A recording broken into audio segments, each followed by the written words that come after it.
इसका तर्जुमा क्या है?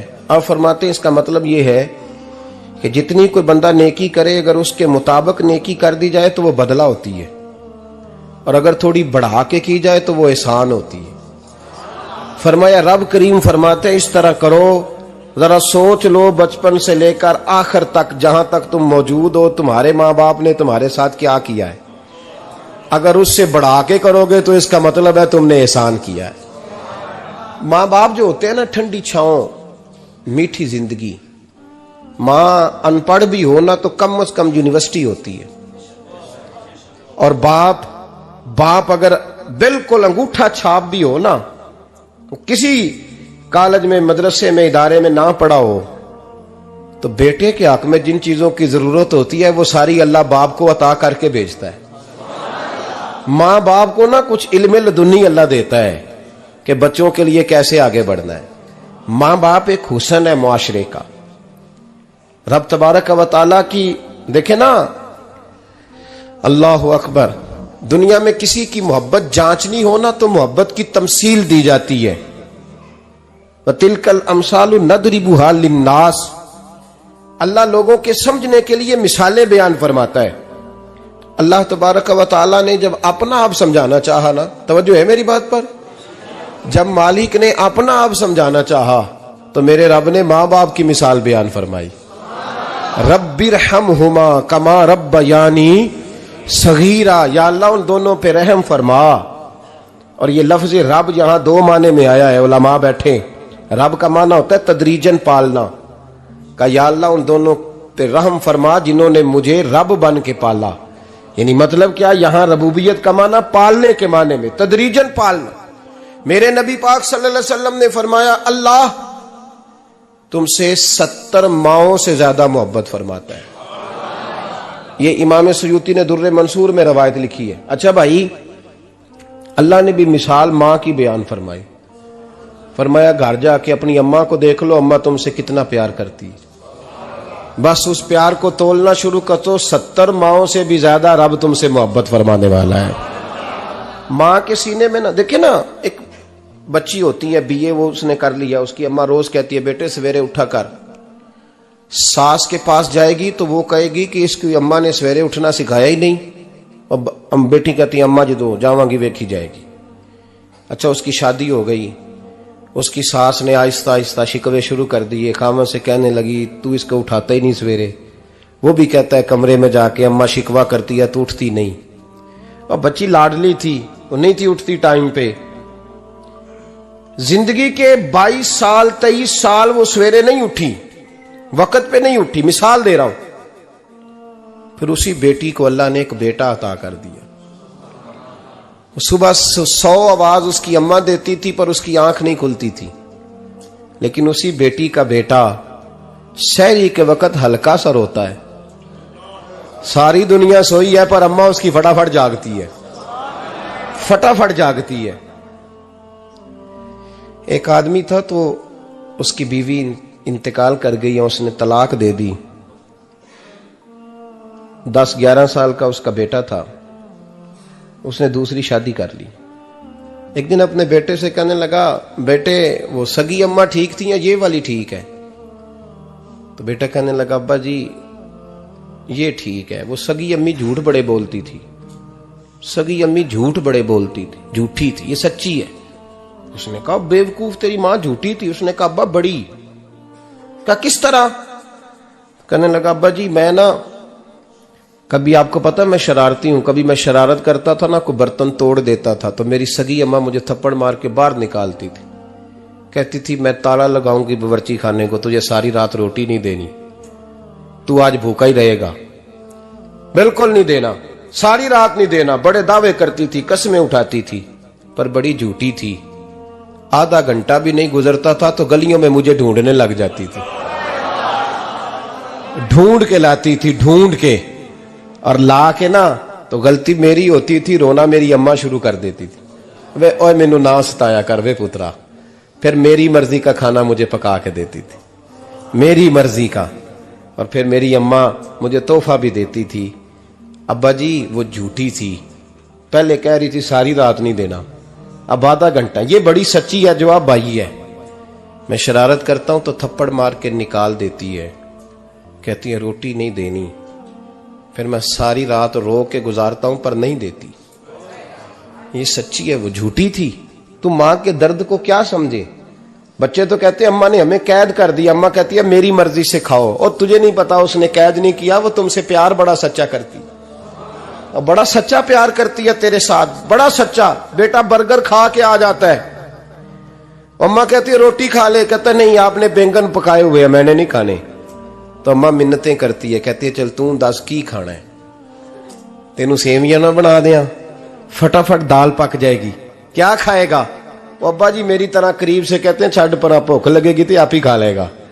लेकिन अम्मा कहती है इसने रोटी ना खाई तो मुझे नींद नहीं आएगी। तो इस दर्द को समझना, मैं गुलाम हूं एक आस्ताने का, और मैं समझता हूं जो किसी का मुरीद ही नहीं उस पर तो साया ही नहीं, उसे चाहिए किसी बुजुर्ग का साया हासिल करे।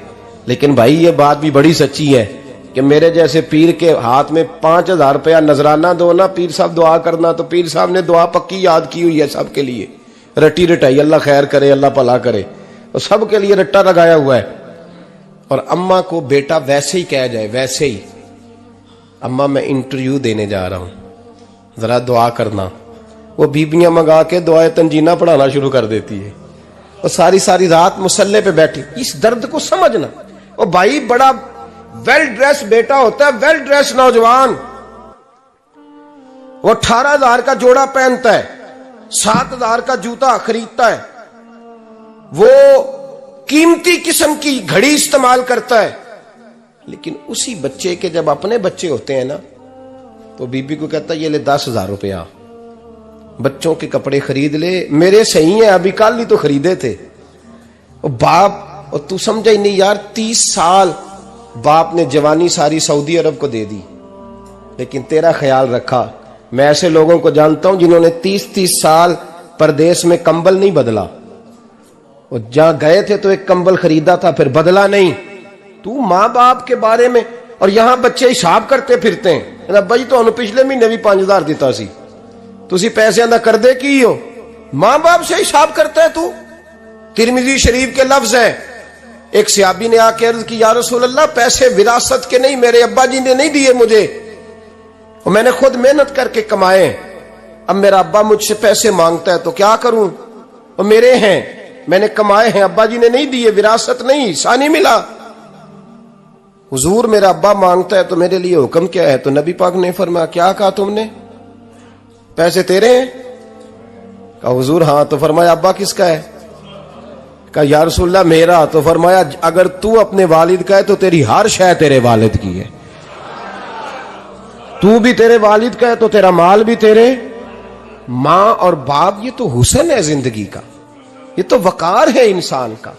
जब तक मां बाप का हाथ पकड़ के चलोगे ना, रास्ते सीधे रहेंगे, और जिस दिन उंगली छोड़ के सड़क पे निकलना पड़ा ना, सर चकराने लगेगा। याद रखना ये बड़ा मुश्किल काम होता है। लोगों का तो रुख ही उस दिन वादे होता है जिस दिन आदमी साये से महरूम होता है। अम्मा तो कमरे में पड़ी हो ना, औरंगजेब आलमगीर की मां फौत हो गई, 350 कमरा था महल का, और अम्मा 12 साल टांगों से माजूर रही औरंगजेब आलमगीर की। अम्मा 12 साल कमरे से निकल नहीं सकी, साथ ही वॉशरूम था या जो भी उस दौर में तरीका था। औरंगजेब जब महल में आते थे तो फिर भी सीधे अम्मा के पास जाते थे, और जब वापस निकलते थे फिर भी अम्मा के साथ। औरंगजेब की मां का जनाजा उठा तो औरंगजेब ने रोना शुरू किया। फिर सालों बीत गए पर उसके आंसू खुश्क नहीं होते थे। एक शख्स ने कहा तेरी कोई अनोखी मर गई है, सारी दुनिया की मरती हैं। उसने कहा मैं बादशाह हूं, 24 घंटे लोगों का आना जाना है, बड़े दबदबे हैं, बड़े डेरेदारियां हैं, बड़ी भैंसें, बड़ी गायें, बड़े खाने वाले, बड़े लांगरी। मेरी मां बूढ़ी थी, एक कोने में पड़ी रहती थी, पर जब से वो गई है ये मुझे महल नहीं लगता, मुझे कब्रिस्तान लगता है। मुझे लगता है ये कब्रिस्तान है। मां और बाप तो तेरी नेमत है भाई। हम बच्चे, हमारे आजकल के बच्चों ने एक मसला बड़ा पक्का याद कर लिया, कहते मौलाना पीर साहब पसंद की शादी करना जायज नहीं। मैं कहता हूं साहब और भी बड़ी चीजें जायज है, एक ही शय जायज रह गई है। रसूल पाक सल्लल्लाहु अलैहि वसल्लम सिवाय अल्लाह के किसी के पाबंद नहीं, किसी के पाबंद नहीं। पर जनाब सैयदा खतीजतुल कुबरा रदी अल्लाह ताला अन्हा ने पैगामे निकाह दिया, या रसूलल्लाह मैं शादी करना चाहती हूँ, हुजूर किसी के पाबंद नहीं।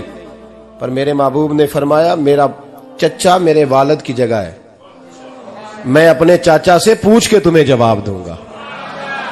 यह है पसंद की शादी जो मेरे नबी ने बयान फरमाई है। तू सारा कुछ क्रॉस कर करके गुजर जाता है।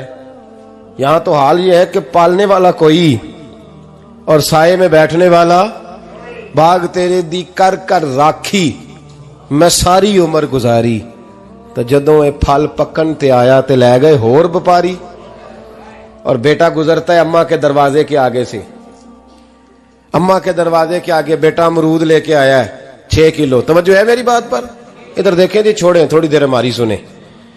वो अमरूद लेके आया 5-6 किलो, तो अम्मा के दरवाजे के करीब से गुजर गया रात को। तो कमाई खाने का टाइम आया ना, तो गुजर गया। तो वो वजीर आजम से डरता है ना, तो जाके बीबी से कहता है बीबी के हकूक देना भी रसूलुल्लाह की सुन्नत है। लेकिन ये क्या बात हुई, तूने बीवी और मां का मुकाबला शुरू करा दिया? समझ तो सही, ये तेरे लिए काबे की जगह है और तू बीवी के लिए काबे की जगह है। उसे भी समझना चाहिए, गौर करना चाहिए। 5 किलो अमरूद लेके तो मां के कमरे के करीब से गुजर गया है। बीबी को जाके कहता है चल आधा किलो अम्मा को भी दे आ, उसके कौन से दांत हैं। तो प्लेट में डाल के वो लाई है। तू समझा ही नहीं, तूने गौर ही नहीं किया। बंदा तो वो ठीक नहीं था, नेपोलियन। पर किसी ने उससे पूछा था बता जिंदगी में पैसे लेने का मजा कब आया? उसने कहा कि मुझे मजा तब आता था कि मैं अपनी सारी कमाई ला के अपनी अम्मा के हाथ पे रखता था, और फिर जब मैं अपनी मां से थोड़ा थोड़ा खर्चा लेता था ना, थोड़ा थोड़ा, तवज्जो है मेरी बात पे? अम्मा जी 10 रुपए दे आज, कि तो जब मैं थोड़ा थोड़ा खर्चा लेता था ना, तो मुझे यूं लगता था जैसे मैं बादशाह वक्त के सामने खड़ा हूं और वो खजाने का मुंह खोल खोल के मुझे देता जा रहा है। तू इस जायके को समझ तो सही भाई, तू इसको समझ तो सही भाई। याद रखें और गौर करें, मां और बाप। और फिर ये भी सुन ले, नबी पाक सल्लल्लाहु ताला अलैहि वसल्लम ने मां बाप के लिए फरमाया हुमा जन्नतुका व नारुक, यही तेरी जन्नत है और यही तेरे लिए जहन्नम है। अगर ये राजी हो गए तो तेरे लिए जन्नत है, नाराज हो गए तो चाहे तू 100 पीर के मजार पे हाजिरी दे आ, लेकिन जब तक अब्बा राजी नहीं उतनी देर तक अल्लाह राजी। ये हदीस पाक है, हुजूर ने फरमाया जिसके वालिद राजी उसका अल्लाह राजी, और जिसका बाप नाराज उसका अल्लाह। हाँ बेशक, अब ये हदीस है ना, तो सारे वली एक तरफ बैठ जाएं, कहें या अल्लाह बख्श दे मुरीद को। लेकिन अगर अब्बा कहे या अल्लाह ना माफ करना, तो अल्लाह उन औलिया की नहीं मानता, वालिद की मानता है। इसलिए बुल्ले शाह आसमानी उड दियां पढ़ना है, जेड़ा घर बैठा उन्होंने पढ़िया ही नहीं। भाई याद रखो, मां बाप से प्यार करो, इनकी खिदमत करो, इनके पास बैठा करो, और मां बाप को टाइम दें, वक्त दें, चंद घड़ियां उनके पास बैठें। आप यकीन करें, अब्बा जी से आप मशवरा कर ले, सिर्फ मशवरा, मर्जी बेशक अपनी करें, लेकिन उस मशवरे में आपको इतना साया मिलेगा कि जिंदगी में कभी नाकामी नहीं होगी। पर असी सज्जन दी मन्नी, अब्बे दी नहीं मन्नी। तो फटे पे जो नलायक हमारी तरह का बैठा है उससे मशवरा लेना है, वालिद से नहीं लेना। बाप के पास बैठे, उससे मशवरा लें। मेरे अब्बा जी किसान थे, मैंने अपनी जिंदगी में ढेरों चीजें अपने बाप से सीखी हैं, दर्जनों चीजें सीखी हैं। मेरे वालिद बड़े खुददार थे, मिजाज में अजीब सी खुददारी थी। कोई बंदा कभी हाल पूछ लेता था ना कि हालात किस तरह के हैं, तो फरमाते थे भाई अगर बताना हुआ तो अपने अल्लाह को बताऊंगा। अल्हम्दुलिल्लाह बड़ा फजल है, मैंने उनके हाथों पे हमेशा छाले देखे, हमेशा छाले, लेकिन उनका हाथ कभी किसी दुनियादार के सामने फैलता हुआ नहीं देखा। लोग मुझे कहते हैं आप किस पीर साहब के साहबजादे हैं, तो मैं कहता हूं मैं उस पीर का साहबजादा हूं जिसने मेहनत करके हलाल की कमाई खाई सारी जिंदगी। ये लोग पीर नहीं होते, ये मुर्शिद नहीं होते, और मैंने दर्जनों चीजें सीखी उनसे। तो सीखने तो बैठ, तुझे हजारों चीजें मिलेंगी। भाई अपनी जिंदगी में माँ बाप की तरफ देखो, सबसे जरूरी काम है इन्हें वक्त दो। अम्मा के ओ भाई बड़ा मुश्किल है दुनियादारों से तारीफ कराना, ते अम्मा दे कोल ते एवं 2 मिनट राती बईए ना आखी अम्मा पैर कटे ना रजाई चो तेरे घुट छड़ा, ते अम्मा कहती जा मेरा पुत्र थकिया आया तू सो जाके, मैं कदों काम लगी सा, मैं कदों हल वाहन डई सा, जा सो जा जाके। बस ये कार्रवाई है।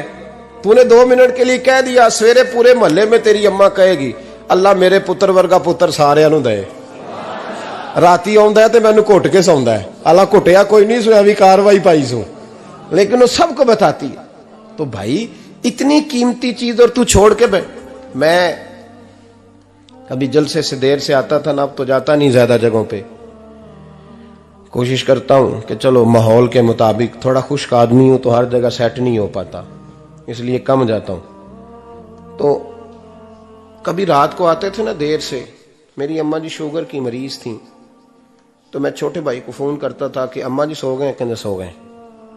मैं कहता था कि तू ना इस तरह कर, नीचे आ जा, 2 बज गए, वो शुगर की मरीज है, आंख खुल जाए ना तो दोबारा लगती नहीं बुजुर्गों की, तो तू दरवाजा खोल दे, अंदर दस्तक दी तो दिक्कत होगी। तो मैं जूते उतार के अंदर दाखिल होता था, तो पहला कदम रखता था तो मेरी अम्मा बोल पड़ती थी पुत्र आ गए, आ गए। ओ भाई तू इस दर्द को समझना, कोई तुझे मिलेगा, कोई मिलेगा तुझे ऐसा। अब मैं दूर दराज भी चला जाता हूं, उनकी जिंदगी में नहीं जा पाया, कहते हमने नहीं जाना, घर में रहना है। इस कैफ को समझ ले, इस दौलत के करीब हो जा। हजरत अबू हुरैरा रदी अल्लाह ताला अन्हु फरमाते हैं मेरी अम्मा बूढ़ी थी, मैं उनकी खिदमत करता था। बाप की खिदमत और माँ की खिदमत सबके हिस्से में नहीं आती, ये रब जिसे महबूब रखता है उसे ये मौके अता करता है। खुश नसीब है जिसे बूढ़ा बाप मिले और वो नौकरी करे, खुश किस्मत है जिसको बीमार माँ मिले और वो नौकरी करे। हजरत अबू हुरैरा फरमाते मेरी अम्मा बूढ़ी थी, तो उनका मैदा कमजोर हो गया था, तो मैं उठा के पखाना पेशाब करता था तो कई दफा मेरे ऊपर कर देती थी। ये हजरत इब्न जौजी अलैहि रहमान ने इसको लिखा है। फरमाते हैं मेरे दिल में ख्याल आता था कि मैं बड़ा खिदमत गुजार हूं अपनी माँ का। एक दिन मैं हजरत उमर के पास बैठा था उनके दौरे खिलाफत में, तो एक शख्स आ गया। उस शख्स ने आकर के कहा कि हजरत उमर से हुजूर एक मसला पूछना है। फरमाया पूछो। वो कहने लगा हुजूर मेरी अम्मा बूढ़ी हो गई है, बीमार रहती है, मरीजा है, मुझे आवाज देती है बेटे पेशाब आया है, आवाज देती है, तो मैं अम्मा को उठाता हूं। अभी मैं बैतुल खिला तक वॉशरूम तक जाता नहीं कि मेरी अम्मा मेरे ऊपर पेशाब कर देती है। हजरत उमर से कहने लगा हुजूर बचपन में मैं अम्मा पे पेशाब करता था, अब अम्मा मेरे ऊपर कर देती है तो हक अदा हो गया ना। हजरत अबू हुरैरा कहते हैं जब उसने सवाल पूछा तो मेरे भी कान खड़े हो गए। मैंने कहा ये तो मेरे वाला मसला पूछ रहा है, मेरे वाला मसला पूछ रहा है। मेरे पास एक दोस्त जुमा पढ़ने आते हैं बड़ी दूर से, मुझे कहने लगे हजरत साहब जदों भी मैं आउना ना तुसी मेरी ही गल छेड़ देंदे हो, वो जो बात होती है ना बिल्कुल मेरी ही होती है। मैंने कहा नहीं यार जो मैं कर रहा होता हूं वो मेरी भी होती है, वो सारे मुआशरे की होती है। हमें लगता है कि मेरी हो रही है, हालांकि वो बात हमारी सबकी मुश्तरका होती है। सुन ले और याद रख लें। हजरत अबू हुरैरा फरमाते मेरे कान खड़े हो गए। मैंने कहा इसने तो मेरी बात पूछनी शुरू कर दी। हजरत फारूक आजम से कहने लगा हुजूर बचपन में मैं अम्मा पे पेशाब करता था, वो मेरे ऊपर कर देती है तो हक अदा हो गया। हजरत उमर कहने लगे नहीं कोई नहीं हुआ। उसने कहा हुजूर मुझे समझाएं, वो सारे काम जो मैं अम्मा के साथ करता था अम्मा मेरे साथ करती है तो क्यों नहीं हुआ। हजरत उमर कहने लगे भाई पेशाब तो तू भी अम्मा पे करता था और अम्मा भी तेरे ऊपर करती है, पर तेरी और तेरी मां की सोच में बड़ा फर्क है। उसने कहा हुजूर किस तरह, तो क्या जवाब है सैयदना फारूक आजम का, लौ काना नबिय्यम बाद लकाना उमर इब्न खत्ताब। क्या जवाब है। हजरत उमर फरमाने लगे तेरी और तेरी मां की सोच में बड़ा फर्क है। कहा हुजूर किस तरह। फरमाया जब तेरी अम्मा तेरे ऊपर पेशाब करती है ना तो तू दुआ करता है कि या अल्लाह बूढ़ी हो गई है इसे पर्दा दे दे, और जब तू अपनी अम्मा पे पेशाब करता था तो वो दुआ करती थी या अल्लाह मेरे लाल को लंबी जिंदगी अता फरमा। फरमाया ये तेरा और उसका फर्क है, तू पर्दे की दुआएं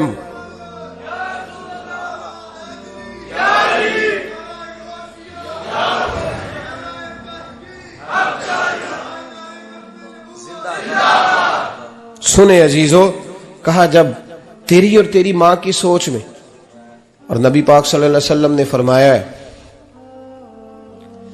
जितने भी गुनाह इंसान करता है ना, अल्लाह करीम सजा को रोक देता है, कयामत में सजा देगा। और जो माँ बाप का नाफरमान है ना, उसको दुनिया में भी सजा मिलेगी। जो माँ बाप का नाफरमान है उसे दुनिया में भी, आप यकीन करें, बच्चे थोड़ा सा पढ़ जाते हैं बेचारे, तो माँ बाप से कहते हैं अब्बा जी तुसी पुराने दौर दे हो, तो की पता होवे, और तुझे पता ही नहीं भाई, तुझे खबर ही नहीं, ये पुराने दौर के नहीं, तू बेवकूफों के दौर का है, तू समझ ये को तालीम है। अकबर अलाहाबादी ने कहा था हम ऐसी लाखों किताबें काबिले जब्ती समझते हैं, जब्त करने को दिल करता है, हम ऐसी लाखों किताबें काबिले जब्ती समझते हैं जिनको पढ़ के बेटे बाप को खबती समझते हैं। बात है करने वाली, मां और बाप इतना बड़ा दर्जा है। और भाई सुन लो और इस बात को याद रखना, दुनिया में सियाबी होने से बड़ी विलायत कोई नहीं।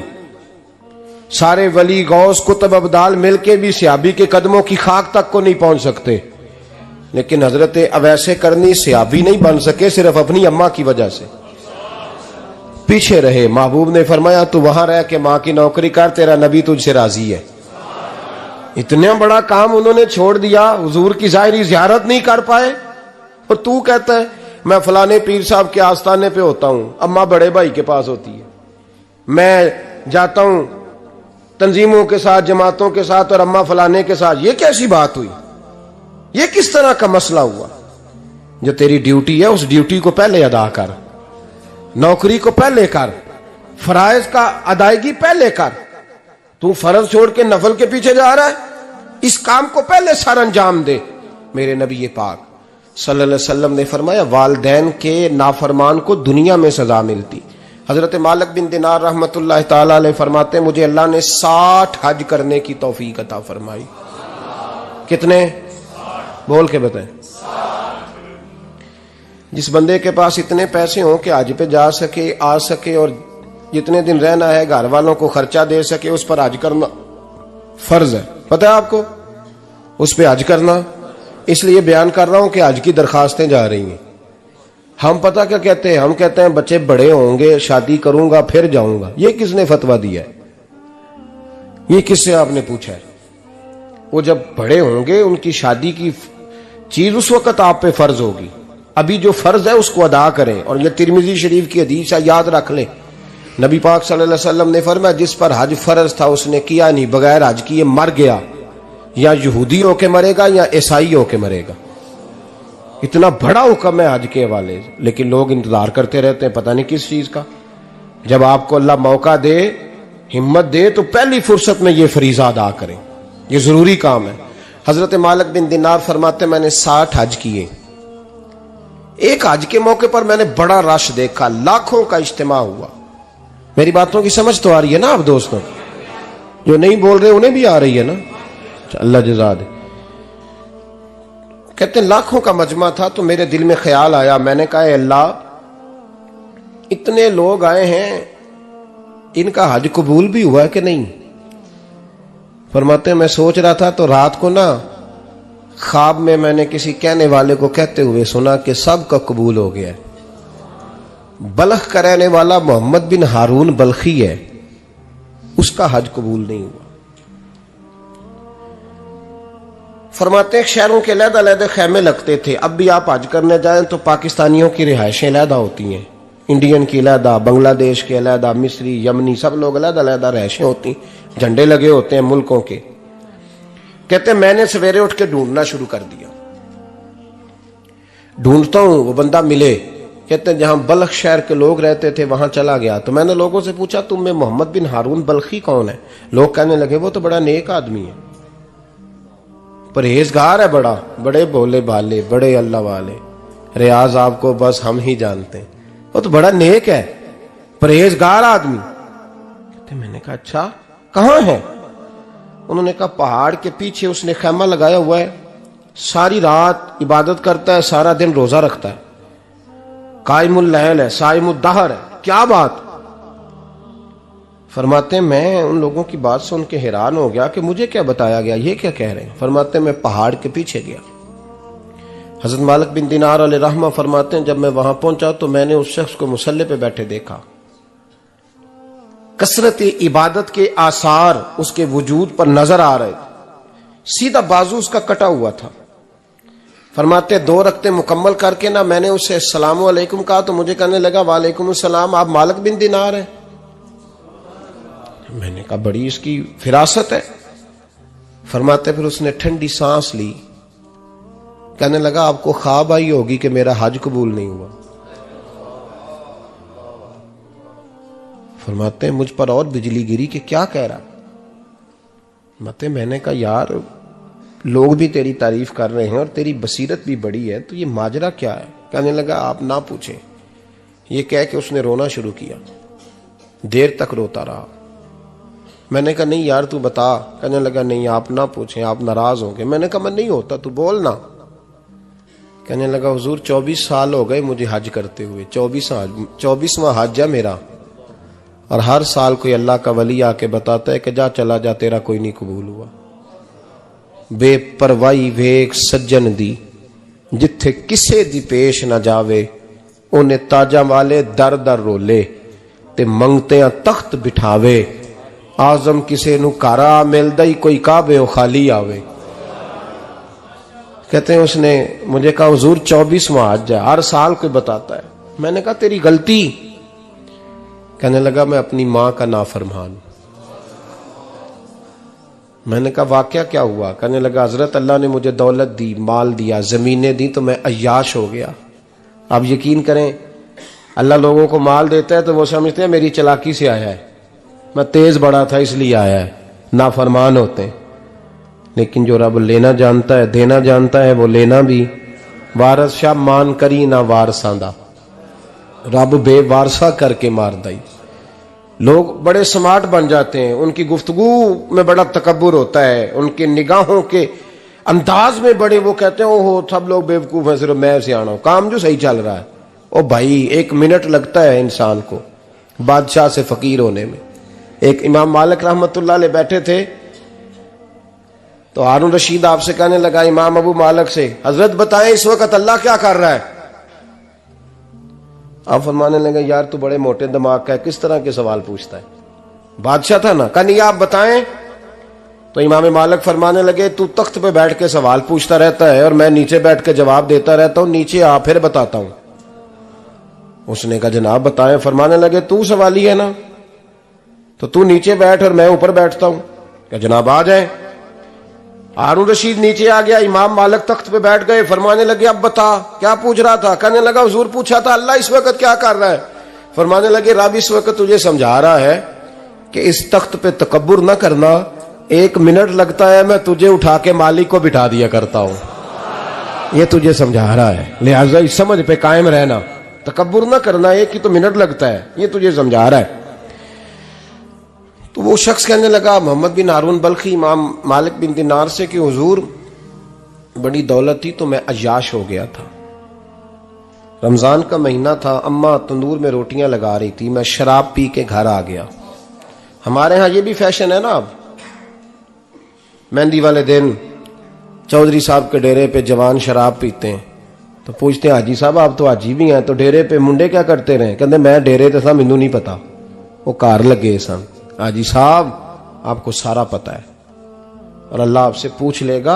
यहां तो कोई आदमी चुप कर जाएगा आपके किलों की वजह से, लेकिन अर्श के मालिक को भी तो जवाब देना है कि नहीं।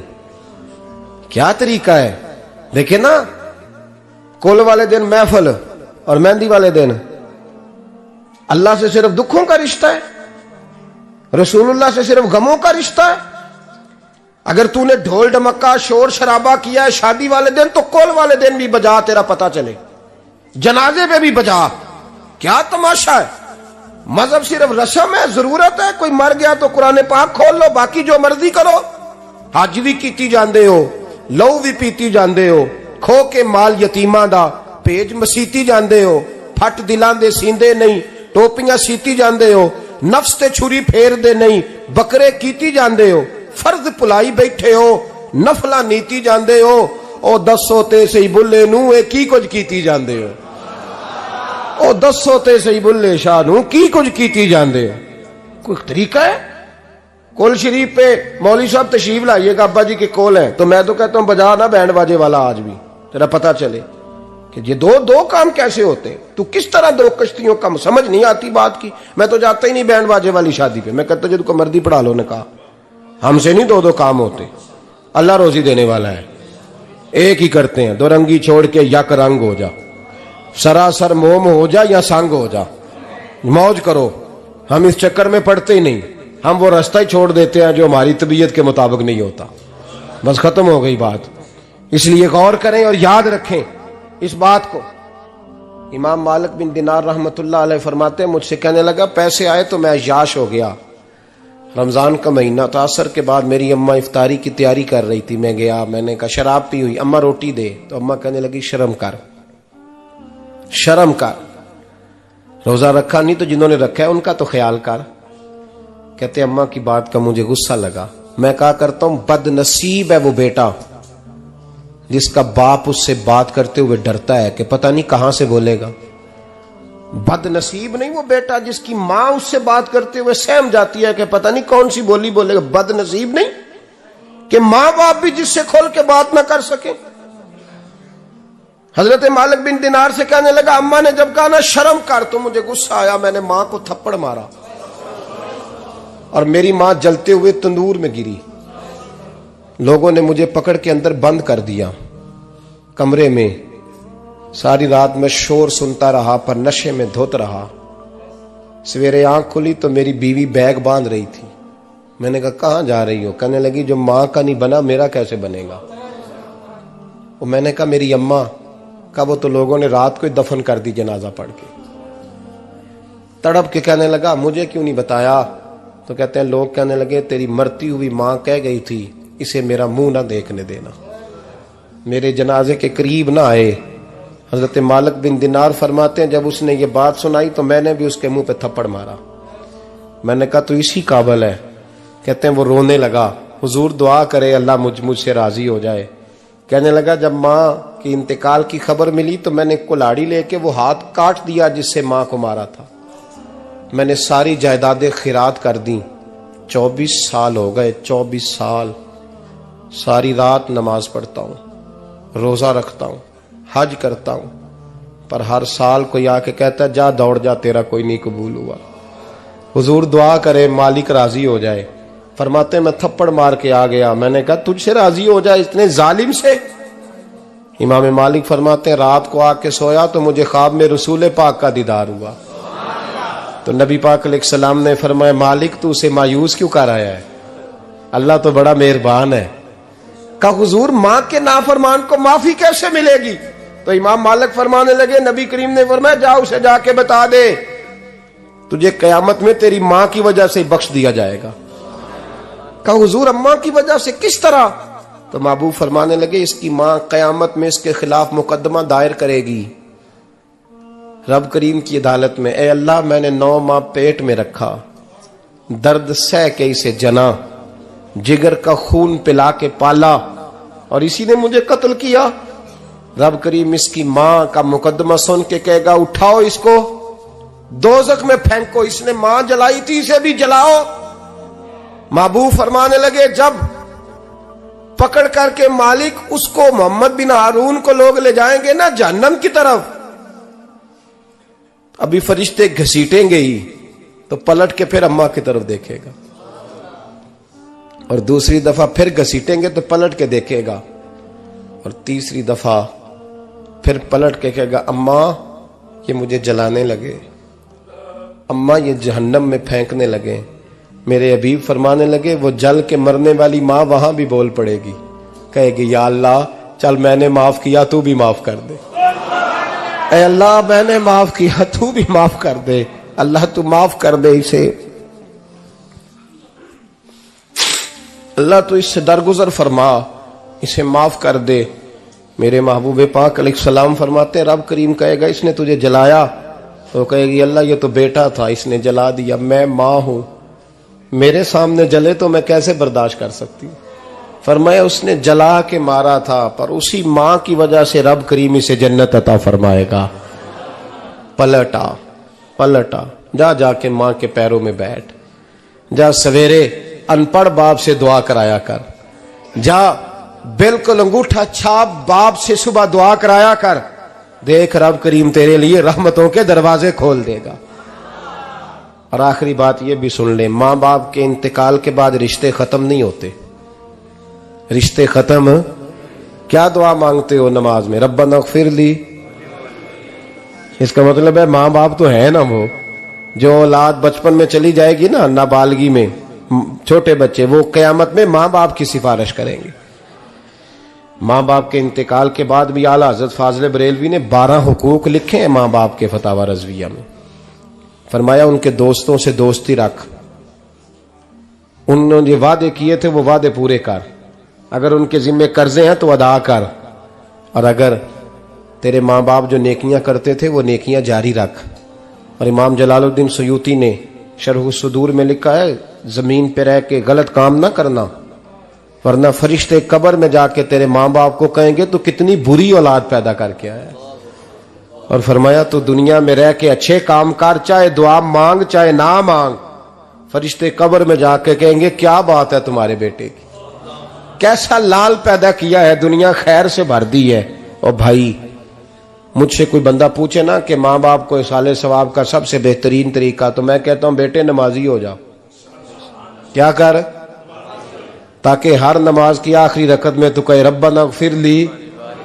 नमाज अल्लाह की, जिक्र माँ बाप का, अल्लाह ने रख दिया है। रब्बना इग़फिर ली हर नमाज की हर आखिरी रकत में खत्म शरीफ पढ़ा जाएगा। और नमाज के अंदर पढ़ेंगे इंशाअल्लाह ताला, पढ़ेंगे नमाज इंशाअल्लाह, वादा नहीं करा रहा। दाढ़ी किसकी सुन्नत है? नहीं, जिन्हें नहीं रखी हो बोलो, जिन्हें रखी हो तो बोलन डाया ने। किसकी सुन्नत है? तो सरकार के गुलामों ने रखनी है, किसी और ने रखनी है? गुलाम कहते हैं अभी हम नेक ही नहीं, नेक होंगे तो रखेंगे। वो खुदा के बंदो, नेक तो सारी जिंदगी बंदा नहीं होता।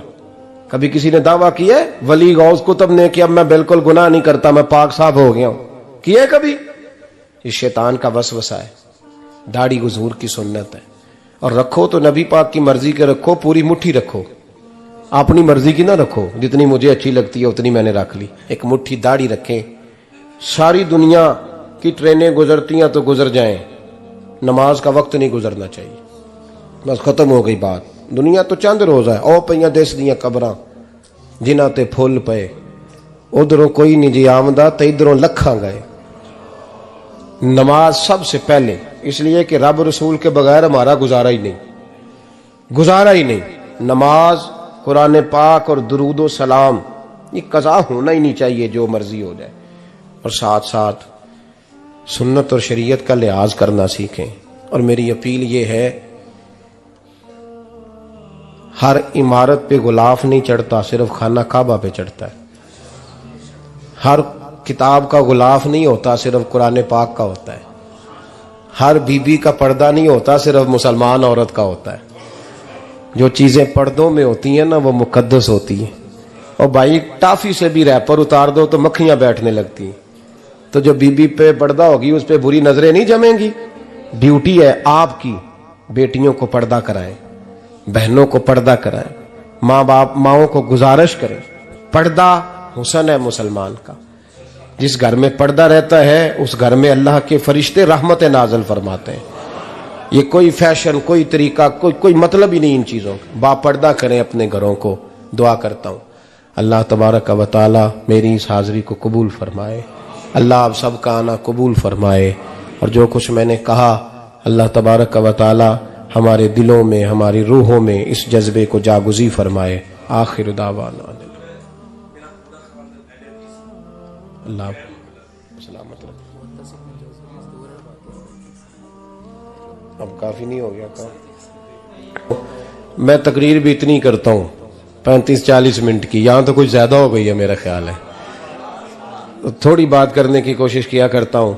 चलो मेरी राय यह है कि खुराक थोड़ी हो तो हजम जल्दी हो जाती है। अरसलान साहब से मैंने कहा मेरा खाना ना पकाना। मेरा मौक़िफ़ ये है कि महफ़िलें सस्ती करनी चाहिए ताकि ज्यादा होनी शुरू हो जाए। महंगी बड़ी है, इसलिए मैं दसिया था माड़ा बंदा तो हाथ ही नहीं ना पाता। तो मैं कहा करता हूं कि कम से कम खर्चा हो। हमारे करोड़ों रुपया सालाना लगता है महफिलों पर, अगर अरबों कह दूं तो फिर भी बात गलत, लेकिन उसका रिजल्ट हमें उस तरह का नहीं मिलता जिस तरह का मिलना चाहिए। लेकिन आपने अजमत वालदैन पे प्रोग्राम किया। मेरी राय यह है कि हुकूके ज़ौजैन पे भी होना चाहिए, और शादी से पहले हर बच्चे को मियाँ बीवी के हुकूक का पता होना चाहिए। बाद में 3 तलाकें दे के आ जाते हैं, कहते हैं मैंने पता ही नहीं सी। तो अगर पहले पता कर लेंगे तो ये तमाशा नहीं लगेगा, लेकिन ये काम होता नहीं। बहन भाइयों के हुकूक पर बात होनी चाहिए, ये बड़े जरूरी काम है। और ये भी सारा मेरे नबी पाक का मिलाद ही है, इसलिए कि ये बातें मुस्तफ़ा ने सिखाई हैं हमें सल्लल्लाहु। एक बात कही हजरत ने, मैं अर्ज कर देता हूं। मुहद्दिस इब्न जौज़ी रहमतुल्लाह अलैह एक बुजुर्ग के बारे में फरमाते हैं, वो कहते हैं कि बाज लोगों ने तो उनका अपना नाम लिखा है, और बाज जगह पे एक और बुजुर्ग का जिक्र है, और बयान रवायत हज़रत मुहद्दिस इब्न जौज़ी फरमाते हैं। वो कहते हैं कि मैं घर में कोई काम कराना था, काम होते हैं ना छोटे मोटे घर में, तो फरमाते हैं मैं मजदूर लेने गया बगदाद में। चौकों पे मजदूर सारी उम्र का मजदूर ही है ना बेचारा। अमीर तो अमीरतर होता जा रहा है और गरीब गरीबतर हो। हमारे तो पीर भी लोगों को कह रहे हैं फकीर हो जाओ, खुद अमीर होते जाते, खुद रोज बरोज अमीर हो रहे हैं, दुनिया को कह रहे हैं फकीर हो जाओ। तुम भी तो थोड़ा फकर इख्तियार करो ना भाई, जो दर्ज दे रहे हो। इल्ला माशाअल्लाह, सबकी बात नहीं करता। फरमाते हैं कि मैं ना मजदूर लेने गया, बगदाद के चौक में मजदूर बैठे होते थे, तो मेरी उन मजदूरों में से ना एक नौजवान बच्चे पे नजर पड़ी। बड़ा कमजोर सा वजूद था, लेकिन चेहरे पर इबादत का निशान था। माथा बताता था कि नमाज का बड़ा ख्याल रखता है। मैं उसके करीब गया, चेहरे भी बड़ा कुछ बताते हैं ना, चेहरों में भी बड़ी रानाई होती है। फरमाते हैं मैं करीब गया, मैंने उसको कहा बेटे मजदूरी करोगे? तो कहने लगा मजदूरों में बैठा हूं तो हुजूर मजदूरी के लिए ही तो बैठा हूं। तो मैंने कहा कि चलो फिर। कहने लगा नहीं मेरी कुछ शर्तें। मैंने कहा बताओ? कहने लगा पहली शर्त यह है कि लोग 4 दिनार दिहाड़ी लेते हैं, मैं 3 दिनार लूंगा। मैंने कहा यार बे तो बड़ी बेहतरीन है, बाकी भी इस तरह की रख ले। उसने कहा हुजूर दूसरी शर्त यह है कि मैं आपकी मुकम्मल बात मानूंगा, लेकिन जब अजान हो जाएगी फिर आपकी नहीं सुनूंगा। तीसरी बात उसने ये की कि हुजूर मैं आपके घर में काम करूंगा पर आपके किसी सवाल का जवाब नहीं दूंगा। कहते हैं मैंने कहा यार तू बड़ा अजीब है, शर्तें तो मालिकों की होती हैं। कहने लगा जी बहरहाल मैं शर्तें लगा के जाता हूं। फरमाते मैं उसे घर ले आया, काम मैंने उसको बताया, तो जो काम मजदूर सारे दिन में करता है ना उसने 2 घंटे में कर दिया।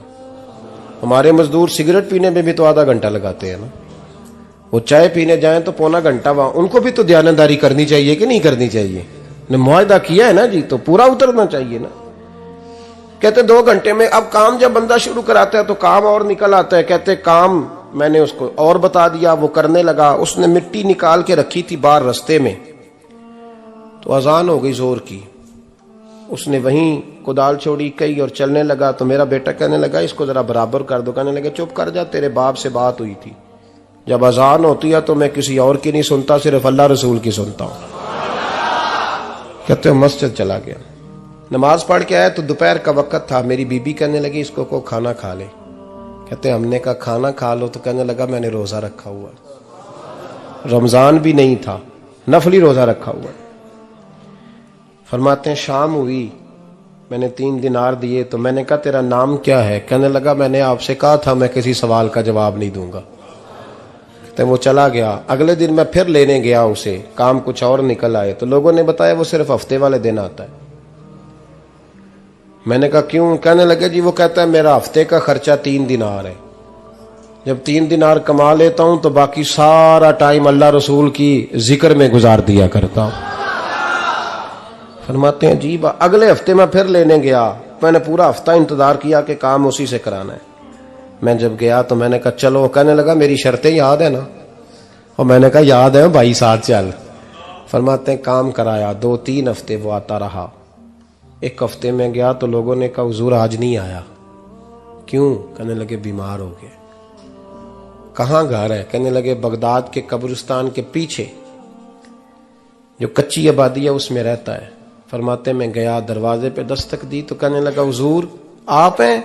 दरवाजा खुला है, आ जाइए। फरमाते मैं अंदर गया तो मैंने कहा तुम्हें कैसे पता चला मैं आया हूं? कहने लगा हुजूर अल्लाह वाले हो, आप नहीं आना था, वरना अमीर तो गरीबों का पता लेने कोई नहीं आते। कहते मैं करीब गया तो कहने लगा मैं आपका इंतजार कर रहा था, तेज बुखार है, तप रहा। जेब से कुछ पैसे निकाले, कहने लगा ये पैसे रख लें। एक अंगूठी निकाली, कहने लगा हुजूर आज रात को मेरा इंतकाल हो जाएगा, इन पैसों का कफन खरीद के सुबह जनाजा पढ़ के मुझे दफन कर देना, और जब दफन करो तो ये अंगूठी लेके असर के बाद हारून रशीद के पास जाना। आप उसे कहना मैंने मिलना है, पर वो आपको टाइम नहीं देगा। आप उसको आवाज दीजिएगा कि तेरी एक अमानत है मेरे पास, फिर वो आपसे मिलेगा तो अंगूठी दे दें, फिर आप मेरी तरफ से फारिग हैं। हजरत फरमाने लगे तेरा नाम? और कहने लगा हुजूर वक्त थोड़ा है,